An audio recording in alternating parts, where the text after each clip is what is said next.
ఇక్కడ ఉండే విద్యార్థులు కూడా చాలామంది ఇక్కడ ఉన్నారు. వాళ్ళు నాకు తెలుసు, నేను కూడా ఇక్కడ చదువుకున్న విద్యార్థిని అమెరికాలో.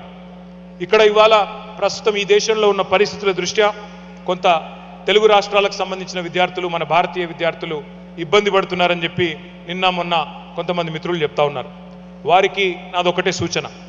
ఇంగ్లీష్లో ఒక సామెత ఉంది, tough times never lost but tough people do. ఈ ఇబ్బందులన్నీ కూడా తాత్కాలికం. మీ అమ్మా నాన్నలు ఎన్నో ఆశలతో మీ తల్లిదండ్రులు మిమ్మల్ని ఇక్కడికి పంపారు. ఇలాంటి సమస్యలు వచ్చినప్పుడే గుండె నిబ్బరంతో ఉండాలి.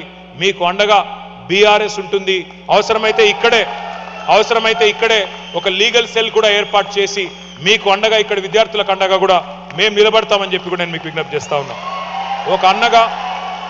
ఒక అన్నగా ఒక సోదరుడిగా ఇక్కడ ఉండే స్థానిక ఇమిగ్రేషన్ లాయర్లతో కూడా మేము మాట్లాడి అవసరమైతే ఒక ప్రత్యేక లీగల్ సపోర్ట్ కూడా మీకు అందజేస్తామని చెప్పి కూడా కేసీఆర్ గారి దూతగా నేను మీకు అభయం ఇస్తా ఉన్నా.